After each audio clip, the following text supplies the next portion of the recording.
মহেশতলায় নিজের বাইক রেখে চলন্ত ট্রেনের সামনে ঝাঁপ দিয়ে আত্মঘাতী এক ব্যক্তি। লাইক শেয়ার ফলো করুন ফেসবুকে rgm.news। মহেশতলা 20 নম্বর ওয়ার্ডের আকরা মধ্যপাড়ার বাসিন্দা বাপি দাস 1 বছর আগে তার স্ত্রী মারা যায়। তার এক পুত্র সন্তানকে নিয়ে শ্বশুর বাড়িতে থাকতেন বাপি দাস। স্থানীয়দের অভিযোগ, সকালে আকরা থেকে নিজের বাইক নিয়ে বজবজ শিয়ালদা শাখার 10 নম্বর রেলগেটের কাছে নিজের বাইক রেল লাইনের পাশে রেখে রেল লাইনের উপরে দাঁড়িয়ে ফোনে কথা বলছিল।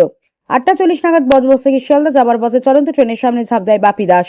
এরপর তার দেহ ছিন্ন ভিন্ন হয়ে যায়। মর্মান্তিক এই দৃশ্য দেখে ভিড় জমতে শুরু করে স্থানীয়রা।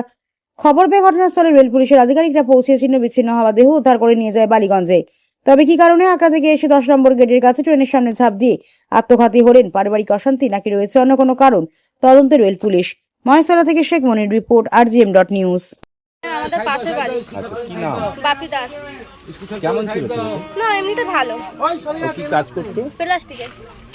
কোনো পারিবারিক অশান্তি আছে না, কি? ওইটা বলতে পারবো না, এখন খবর পেলাম তাই একটু দেখলাম। বাড়িতে কি কি আছে? মা ছেলেকে দেখলাম এখন। আর শাশুড়ি আছে? ওই তো মা মানে শাশুড়ি মা। আমি দেখলাম 8:40 ট্রেন যখন যাচ্ছে, ওই ভদ্রলোকটা দেখি ট্রেনের মধ্যে মাঝামাঝিতে শুয়ে পড়েছে। আচ্ছা, ট্রেন চলে যাওয়ার পরে দেখছি যে ওই লোকটা একদম ডেড হয়ে গেছে। বজবজ থেকে ট্রেন হ্যাঁ, শিয়ালদা থেকে মানে যাচ্ছে। উনি কি শিয়ালদা যাচ্ছে। আত্মহত্যাই করেছে? হ্যাঁ, আমার মনে হচ্ছে কিনা আমি সঠিক বলতে মানে পারছি ট্রেন না। আসার আগে শুয়ে পড়েছে? হ্যাঁ, যখন ট্রেন যাচ্ছে অলরেডি শুয়ে আছে ট্রেনের মধ্যে। হ্যাঁ, বাইক আছে, টিভিএস বাইক, ওনার কাছে ফোন ছিল, ফোনও আমাদের কাছে আছে, বাইকের চাবিও আছে। ওনার বাড়ির লোকের যদি খোঁজ হয় আমরা দিয়ে দেবো। পাড়ার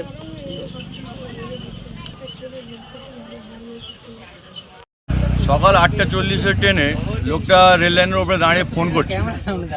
তো এখান থেকে গ্রামবাসী একজন দুজন দেখতে পাওয়ার কারণে যখন ট্রেন হুইসেল দিচ্ছে তখন এরা এখান থেকে চেঁচায়। অলরেডি ট্রেন কাছাকাছি এসে গেছে।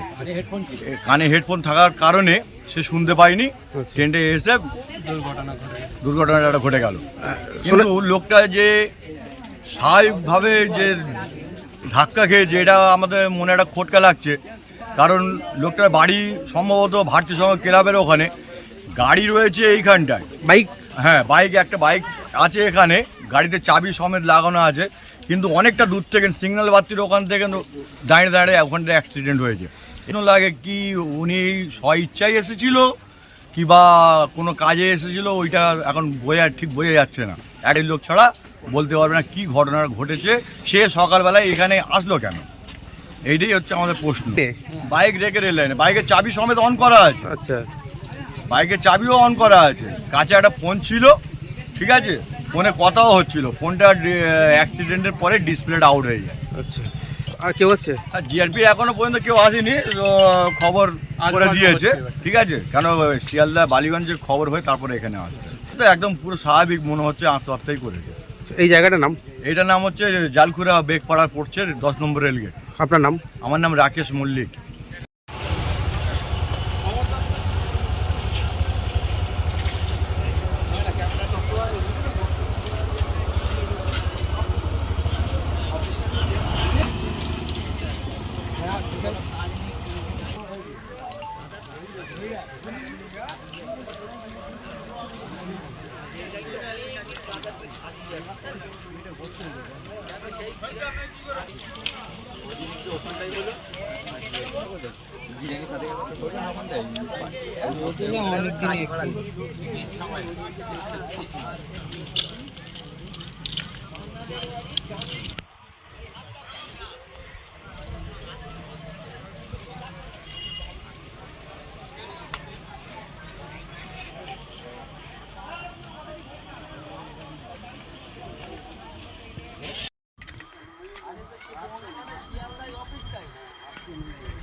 এখন আপনার বাড়ি, অফিস এবং দোকানকে সুরক্ষিত রাখুন টোটাল সিকিউরিটি সলিউশনের সাথে।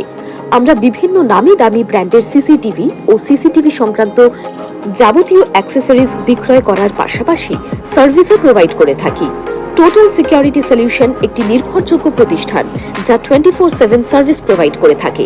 তাছাড়া এই প্রতিষ্ঠান দীর্ঘদিন ধরে যত্ন সহকারে দোকান, বাড়ি, কারখানা, school, nursing home, hotel, restaurant, শোরুমগুলিতে পরিষেবা দিয়ে চলেছে। আমাদের এখানে প্রশিক্ষণপ্রাপ্ত টেকনিশিয়ান দ্বারা কাজ করানো হয়। আমাদের ঠিকানা গার্ডেন রিচ মেটিয়া ব্রুজ, কলকাতা 700024। বিশদে জানতে যোগাযোগ করুন 7003047447 এই নম্বরে।